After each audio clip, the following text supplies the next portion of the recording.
Hello students, today we'll study the lesson First Flight. It's third lesson of your book and it's the first story of that lesson. There are two stories in that lesson and this is the first story. Now let's start the story. It's a story of young seagull who was afraid to fly. The young seagull was alone on his ledge with his brothers and sisters who had already flown away the day before.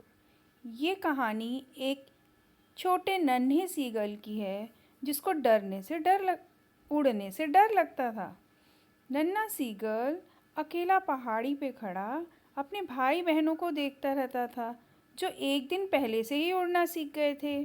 He had been afraid to fly with them. उसको तो उनके साथ उड़ने से डर लग रहा था। He felt certain that his wings would not support him. उसे विश्वास हो रहा था कि उसके पंख उसका साथ ही नहीं देंगे। So he bent his head and ran away back to little hole under the ledge. इसलिए उसने अपना सर झुकाया और डर के मारे छुप के बैठ गया। He failed to muster up courage to take that plunge which appeared to him so desperate. वो साहस नहीं जुटा पा रहा था।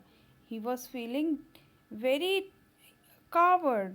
उसको डर लग रहा था कि वो कैसे अपने आप को साहस जुटा के उड़ने के लिए तैयार कर पाए। His father and mother had come around calling to him shrilly. उसके माता पिता उसे बार बार उड़ने के लिए बुला रहे थे। upbraiding him. upbraiding मतलब they were scolding him. जब हम अपने माँ बाप की बात नहीं सुनते मम्मी पापा की तो वो हमें डांटते हैं ना। That is called upbraiding. Threatening to let him starve on his ledge. और उसे धमका रहे थे कि वो अगर उड़ेगा नहीं तो उसे वहाँ पे स्टार्व करने के लिए भूखे मरने के लिए छोड़ दिया जाएगा। Unless he flew away and all the morning the whole family had walked about on the big plateau and the whole family was they had walked about on the big plateau. उस प्लेटू से उड़ के उस पठार से उड़ के पूरी फैमिली उड़ गई थी लेकिन वो जो नन्हा सीगल था वो वहीं बैठा डर के मारे अपनी आंखें बंद किए था। Mid down the opposite Cliff taunting him और सब उसको टॉन्ट कर रहे थे कि वो उड़ता क्यों नहीं है। He saw his two brothers and his sister lying on the plateau, dozing with their heads sunk into their neck. उसने अपने दो भाइयों को और बहन को देखा कि वो प्लेटो पर आकर आराम कर रहे हैं और उन्होंने अपने गर्दन के अंदर अपने सर को घुसा लिया है क्योंकि वो उड़ के थक गए थे। His father was preening the feathers on his white back. और उसके पिता अपने पंखों को ठीक कर रहे हैं। Only his mother was looking at him. सिर्फ उसकी माँ उसकी तरफ देख रही थी। She was standing on a little high hump on the plateau. जो कि दूर से ऊंची जगह पे खड़े होकर उसे देख रही थी। Her white breast thrust towards. Now and again she tore a piece of fish.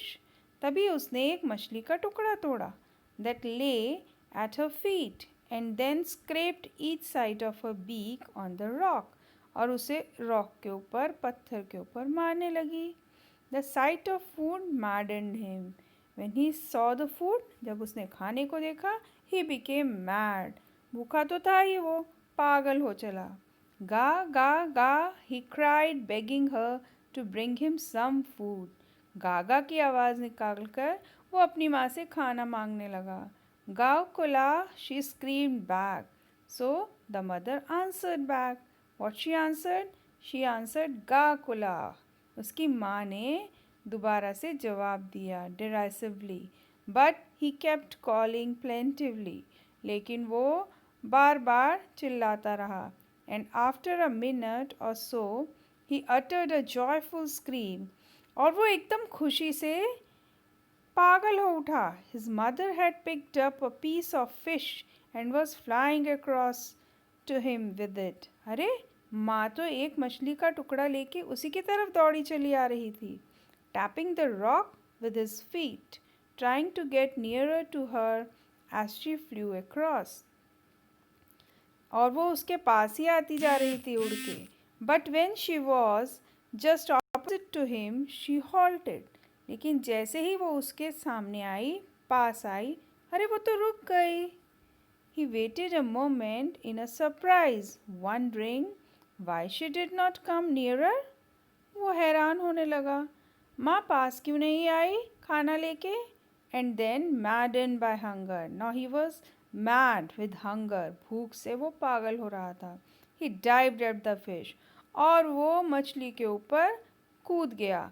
With a loud scream, जोर से चिल्लाया. He fell outwards and downwards into the space. और वो ऊपर नीचे होने लगा. Then a monstrous terror seized him. और उसे बहुत डर लगने लगा. अरे मैं तो पहाड़ से नीचे कूद गया, नीचे तो पानी था. And his heart stood still. और उसका दिल जोर से धड़कने लगा, जैसे मानो अब वो नहीं बचेगा. He could hear nothing. वो कुछ नहीं सुन पा रहा था. But it only lasted a minute. लेकिन ये सब एक ही मिनट हुआ. The next moment he felt his wings spread outward. दूसरे ही क्षण उसे लगा कि उसके पंख बाहर की तरफ खुल गए हैं. The wind rushed against his breast feathers. और जो हवा है वो उसके पंखों की तरफ को चीरते हुए उसके पंख, हवा को चीरते हुए उसके पंख अपने आप उड़ा रहे हैं उसे. Under his stomach. गा गा गा गा गा गाकुला. His mother swooped past him. और उसकी माँ उसके पास से उड़ती हुई निकली. Her wings making a loud noise. He answered her with another scream. He was near the sea now. अब तो वो समुद्र के पास पहुंच गया था. Flying straight over it, facing straight out over the ocean. He saw a vast green sea beneath him. उसके नीचे एक हरा बड़ा समुद्र था. His parents and his brothers and sisters had landed on this green flooring ahead of him.